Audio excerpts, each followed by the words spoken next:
Good evening viewers, कैसे हैं आप लोग। स्वागत है आपका शेयर बाजार ज्ञान की एक और वीडियो में।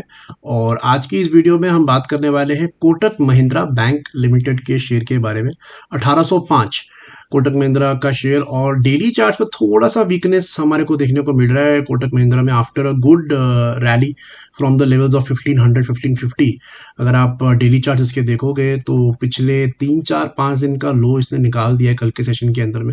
तो इसके इंपॉर्टेंस की हम बात करेंगे, कितना इंपॉर्टेंट है ये एक डेली ब्रेकडाउन जो देखने को हमारे को मिला है, और क्या लेवल्स जो हैं वो आप एक्सपेक्ट कर सकते हैं यहाँ पे इन कोटक महिंद्रा। अगर आप चैनल पे नए हो तो चैनल को प्लीज़ सब्सक्राइब कीजिए ताकि रोज़ आने वाली जो वीडियोज़ हैं वो आपको लगातार मिलती रहे। तो देखिए, I am a huge fan of Kotak Mahindra, और मेरे हिसाब से जो हाल एसबीआई में हुआ 200 रुपये का शेयर जो 800 रुपये गया, 3 4 गुना हुआ, वही हाल आने वाले समय के अंदर में प्राइवेट बैंक्स का भी होगा, एंड पर्टिकुलरली कोटक महिंद्रा। अगर आप लंबे समय की मैं बात कर रहा हूँ, बिकॉज अगर आप देखोगे यहाँ पे जितने भी प्राइवेट बैंक्स हैं वो सिमिलर वैल्यूएशंस पे ट्रेड कर रहे हैं। और एक लंबे समय का जब आप पर्सपेक्टिव देखते हो तो यू हैव टू अंडरस्टैंड कि हमारा जो इंटरेस्ट रेट साइकिल है हमारी कंट्री के अंदर में, that is on the higher side. जो आप रेपो रेट की बात सुनते हो वो बढ़ के अब जितना बढ़ना चाहता बढ़ सकता था उतना बढ़ चुका है। ऑब्वियसली बढ़ने को तो और भी बढ़ सकता है, लेकिन लॉजिकली स्पीकिंग तो हमारा इंटरेस्ट रेट साइकिल अब ऐसे जगह पे पहुंच चुका है जहां से अब इंटरेस्ट रेट हमारा गिरेगा, रेपो रेट नीचे आएगा। जब रेपो रेट नीचे आता है तो बैंक का बिजनेस और ज़्यादा बढ़ता है, बिकॉज लोन सस्ते हो जाते हैं।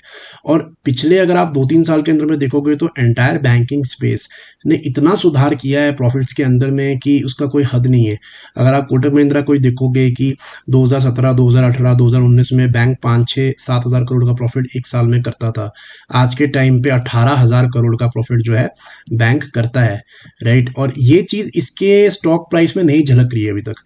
अगर आप देखोगे जाके इसका जो प्राइसिंग था 2017-18 का, अगर आप इसका वीकली चार्ट अगर हम ओपन करके देखते हैं, जहाँ पे जो प्रॉफिट्स हैं वो 3 गुना हो चुके हैं।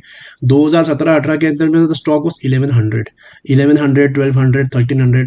इवन कोविड के टाइम पे भी जो स्टॉक था वो आज के डेट के लेवल्स पे ही था। कोविड को भी अगर आप एज अ एग्जांपल देखते हो तो उन्हीं लेवल्स के ऊपर में जो है स्टॉक 10-20% ऊपर नीचे चल रहा है, और जो प्रॉफिट है वो 3 गुना हो चुका है। वैल्यूएशंस के अंदर में भी ये चीज़ इसकी झलकती है बहुत साफ। जो इसका एवरेज वैल्यूएशन रहता है जब से लिस्ट हुआ है मार्केट पे, 30 का वैल्यूएशन रहता है। आज के डेट पे ये 20 के वैल्यूएशन पे चल रहा है, 20 भी नहीं है, 19.7 है। अगर इसको सिर्फ 30 का वैल्यूएशन ही आप यहाँ से मैच करवा दोगे तो वैसे ही स्टॉक 50% भाग जाता है ऊपर की तरफ में, राइट। सो आई थिंक लंबे समय के लिए तो कोई प्रॉब्लम नहीं है कोटक के अंदर में। शॉर्ट टर्म के अंदर में हाँ, एक छोटा सा डेली ब्रेकडाउन उसने यहाँ पे दिया है, लेकिन मुझे नहीं लगता कि कुछ ज़्यादा इसमें प्रॉब्लम आएगा। 1750 का एक बहुत स्ट्रॉन्ग सपोर्ट है in Kotak, that is the normal support. और साथ ही साथ में जो इसका 200 डेली मूविंग एवरेज है वो भी 1750 के करीब ही है। तो अगर गिरा तो यहाँ से 2-3% गिरेगा ज़्यादा, बट जो लोग इसके अंदर में लंबे समय के लिए है उनको कुछ भी करने की जरूरत नहीं है। जैसे मैंने बताया, जो हाल एसबीआई का हुआ 200 रुपये से 800 रुपये, बिकॉज बहुत टाइम तक उसको वैल्यूएशन नहीं मिली। हो सकता है कोटक महिंद्रा को 1-2 साल वैल्यूएशन ना मिले, बट ये जो लेवल्स है ना ये दोबारा नहीं आएंगे for the long term purchase. So whoever is there in for the long term, hold tight, there is no reason to be upset about the pricing. ये आने वाले समय में बहुत बड़ा एक गेन आपको देगा ही देगा। तो दोस्तों, ये था मेरा आज का video on Kotak Mahindra. I hope आपको लॉन्ग टर्म पर्सपेक्ट जो है इसका वो समझ में आया, और शॉर्ट टर्म के अंदर भी मैंने आपको लेवल्स बता दिए।